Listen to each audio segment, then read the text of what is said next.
guyonan yang masyhur Gus Dur itu gitu. Ada seorang kiai atau Gus lah, ya punya salah, namanya manusia kan punya salah, entah cangkruk entah apa, pokoknya punya salah. Ada wartawan yang ngiranya semua kiai itu orang suci, sehingga tanya sama Gus Dur, Gus itu ada kiai kok, ya pokoknya salah lagi. Tapi jangan bayangkan dosa besar, enggak, kecil-kecil aja. Itu gimana itu? Padahal kiai kan orang suci. Jawabnya Gus Dur lucu. Ya justru yang boleh salah itu para kiai. Kalau kamu nggak boleh. Loh, kok bisa Gus? Karena mereka tahu caranya tobat.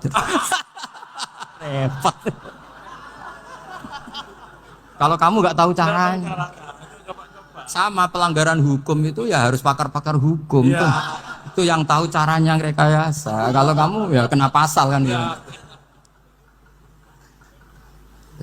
Jadi kamu jangan niru saya ini punya sekian cara untuk nah, itu namanya khilaf. Makanya kata Sayyid Muhammad, kamu tidak usah anti khilaf. Karena Abu Hanifah itu membolehkan khilaf, kitabul khiyal. Yang penting kamu soleh dulu. Setelah soleh nanti Allah maklumi. Soleh dulu, syaratnya soleh dulu. Kalau tidak soleh jangan. Contohnya gini, ada orang mau puasa lemes sekali, mau makan. Gampang, kalau langsung makan kan kayak hadku hormati Ramadan biwari udrin sarian. Aku langsung mau jembera sowan Mbah Firjon. Sudah status saya apa?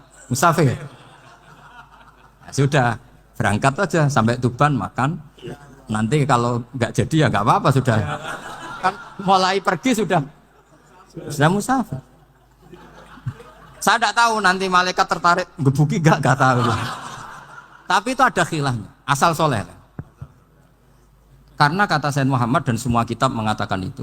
Kalau sampean nggak tahu ya kebablasan. Nabi Ayub, nabi yang terkenal Gudiken itu siapa? Ayub ya. Itu yang Israiliyatnya akan seru. Gudiken dikukur bek kreweng itu terlalu lah kalau itu. Untuk kreweng konti ning Arab ora ono kreweng itu sudah masalah itu. Singkat cerita Nabi Ayub ketika diasingkan kaumnya itu kan nggak punya sumber makanan.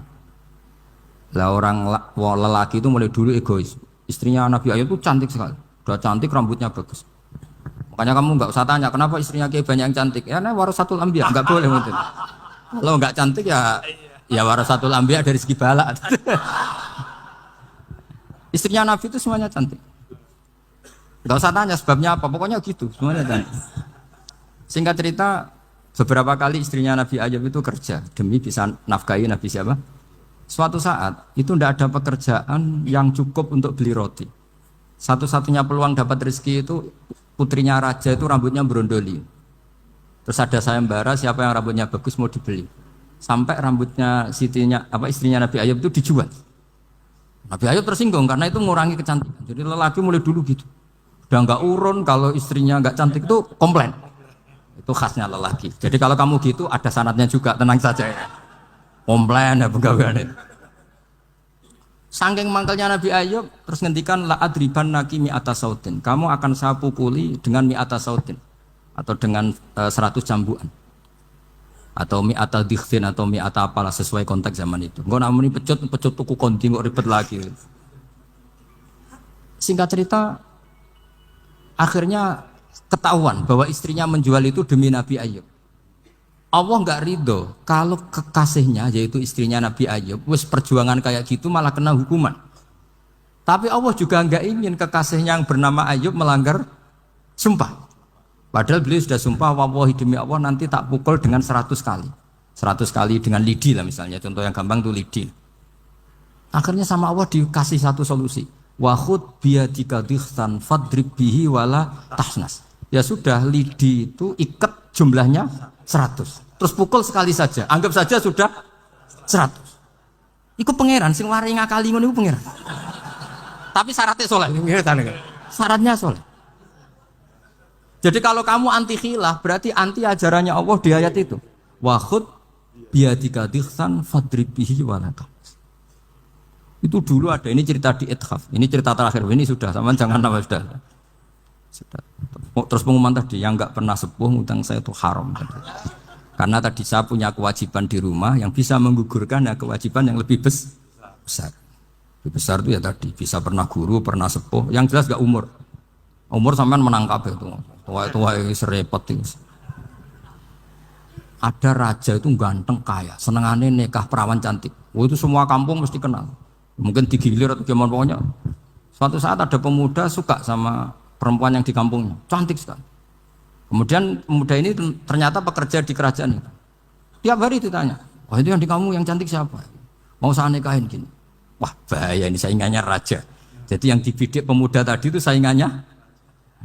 Si raja ini orang yang namanya raja kan gengsinya tinggi. Kaifatang kihuha wa qad ra'aitu qad qabbalaha rajulun.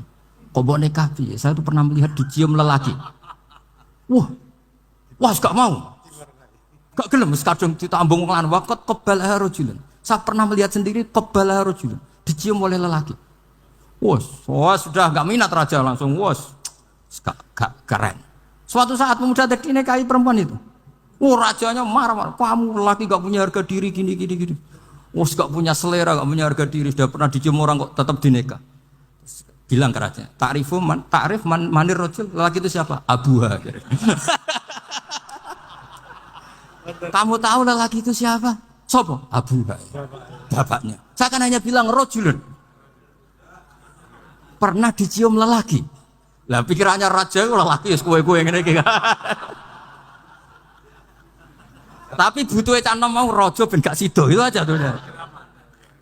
Baru kayak digulirkan gitu wakot kebalah rajulun. Wah enggak mau. Setelah itu suatu saat pegawainya tadi nikahi perempuan. Kamu enggak punya harga diri gini. Kamu tahu mandir rajul Bapak Abu. Wah nak ngono aku gak apa-apa. Lah monggo sakniki wis bojo kula. Ora trimo wis diambung wis macam-macam, Pak. Lah itu namanya khilah. Apa? Khilah. Kalau di balaghah disebut tauriyah atau apa. Tapi saya tidak ngajari sampean seperti itu. Sudah pinter sebelum saya ajarin. Bangsa ngakali kan sudah pinter. Ya ini terakhir tak baca Arabnya saja nanti. Bismillahirrahmanirrahim. Biar dapat barokahnya Syekh Nawawi juga barokahnya guru-guru. Bismillahirrahmanirrahim. Wasababu nuzuli hadil ayati annahu kana baina farisa war rumi qitalun wa kanal musyrikuna yawadduna antaghliba farisu ar-ruma. Di anna farisa kanu majusiyan ummiyin wal muslimuna yawadduna ghalabatar rum ala faris liqaunihim ahla kitabin. Jadi zaman dulu orang Islam lebih senang kalau yang menang itu orang Nasrani. Kalau bandingannya ateis. Karena bagaimanapun percaya kekuatan langit. Sementara orang ateis sama sekali tidak percaya kekuatan. Apapun bedanya kita dengan Nasrani itu ada kesamaan, yaitu percaya adanya kekuatan langit. Sehingga ketika orang Romawi kalah itu orang Islam ikut susah. Paham ya? Makanya ini tak baca biar sampean enggak macam-macam pikirannya.